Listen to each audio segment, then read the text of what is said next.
अगर आपने भी ग्रो एप्लीकेशन के अंदर मेरी तरह एसआईपी में इन्वेस्ट कर रखा है और आप बोल रहे हो कि भाई पैसे निकालने हैं, सिंपल है, एप्लीकेशन ओपन करो, म्यूचुअल फंड का बटन यहाँ पर होता है, इस पर चले जाओ। इस पर जाने के बाद आपको डैशबोर्ड पर जाना है। डैशबोर्ड पर जाने के बाद आपको आपकी सारी एसआईपीज़ दिखाई देती हैं, कौन-कौन सी हैं, चालू हैं, बंद है, सारे के सारे, और यहाँ पर दिखाई देता है कितना रुपया आपका बना हुआ है। अब मैंने आपको सिखाने के पर्पज़ से एसआईपी चालू करके यहाँ पर दिखाई थी मेरे दूसरे अकाउंट में, तो उससे पैसे निकाल कर मैं आपको दिखाता हूँ। अब इस एसआईपी से पैसे निकालने हैं, तो मैं आपको 2 चीज़ें क्लियर कर देता हूँ। पहली बात, एसआईपी से पैसे निकालने का मतलब ये नहीं होता कि आपने एसआईपी बंद कर दी। आपकी एसआईपी चालू रह सकती है, मतलब ₹1000 मंथली जाते हैं, लेकिन आपने बीच में एक बार ₹500 निकाल लिए, तो इसका मतलब ये नहीं कि एसआईपी बंद हो गई। ₹1000 हर मंथ जाते रहेंगे। या आपने 10 महीने से हज़ार-हज़ार रुपए डाले हैं, ₹10,000 एक्युमुलेट हो गए, आप बोले 10,000 पूरे निकाल लेता हूँ, तब भी एसआईपी बंद नहीं होगी, अगले महीने जाती रहेगी। एसआईपी बंद करना अलग चीज़ होती है। आगे बढ़ने से पहले बस ये चाहूँगा कि आप चैनल को सब्सक्राइब ज़रूर कर लीजिए, ताकि ऐसे ही वीडियोज़ मैं और आपके लिए लाता रहूँ।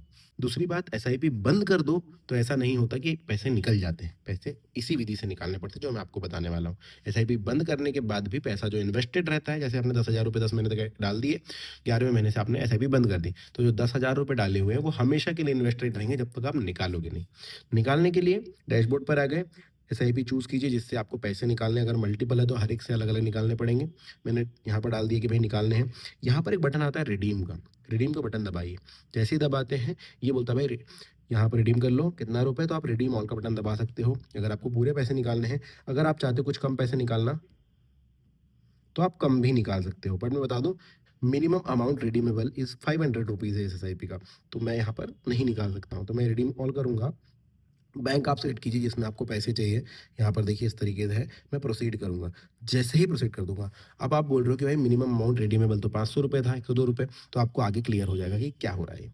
अब देखो, the actual amount you get will be determined after the fund house declares the NAV. अभी एनएवी लगा नहीं है, नंबर ऑफ यूनिट जितने बिक रहे हैं, कैपिटल एलटीसीजी जो है हम पे नहीं लग रहा है क्योंकि लंबे समय तक हमने रखा नहीं। एसटीसीजी लगेगा, वो लग रहा है प्लस ₹2.1। कंटिन्यू टू रिडीम करना है आपको। जैसे ही रिडीम करोगे, ये बोलेगा भाई आपको एक ओटीपी भेजी गई है आपके रजिस्टर्ड मोबाइल नंबर और ईमेल आईडी पर, वो डालिए। यहाँ पर डाल देंगे, ये वेरीफाई करेगा और प्लेस करेगा ऑर्डर। रिडीम ऑर्डर प्लेस्ड, तो क्लियर हुआ। भले ही मिनिमम रिडीमेबल अमाउंट ₹500 था, लेकिन क्योंकि आपका टोटल फंड ही ₹102 था, तो उसने पूरे के पूरे रिडीम करने के लिए डाल दिए। अब ये कब आएगा? सिंपल चीज़ है, इन प्रोग्रेस दिखा रहा है, इस पर क्लिक करो। देखो आपके डैशबोर्ड में दिखाता है, म्यूचुअल फंड के डैशबोर्ड में आपको ऑर्डर्स दिखाई देगा। इन प्रोग्रेस है, इस पे क्लिक करो। क्लिक करके आपको दिखाई देगा ऑर्डर प्लेस 30 दिसंबर को। अब नीचे डिटेल्स देखो, एक्सपेक्टेड एनएवी 30 दिसंबर की आएगी। अब 30 दिसंबर अभी क्यों नहीं, क्योंकि अभी सुबह का समय 10 बज रहा है। जब 3:30 बज जाएगा तो एक एनएवी निकल कर आएगी कि भाई आज के रेट की ये रही, और फिर उसके बाद वो एनएवी पे आपको जितना भी आपने फंड्स बेचे हैं, जितने भी आपने यूनिट्स बेचे हैं, उसके हिसाब से पैसा बनेगा। Status, order placed, order approved by exchange 30 तारीख को हो चुका है।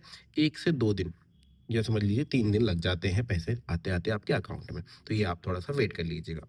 इन्होंने क्लियरली बताया भी कि अमाउंट ट्रांसफर्ड बाय 1 जनवरी, मतलब 30, 31 और 1, इस तरीके से आपको 3 दिन लगने वाले हैं, तो अकाउंट में आपके पैसे आ जाएँगे। क्योंकि हमने पैसे निकाल लिए, तो इसका मतलब ये नहीं कि एसआईपी कैंसल हो गई है, एसआईपी चलती रहेगी। वो बंद करना है तो मैं वीडियो नीचे दे रहा हूँ डिस्क्रिप्शन में, वो जाकर आप ज़रूर चेक कर लीजिएगा। वीडियो अच्छा लगा है तो लाइक, सब्सक्राइब ज़रूर कर देना। कुछ क्वेश्चन हो तो कमेंट सेक्शन में लिख देना। Thank you.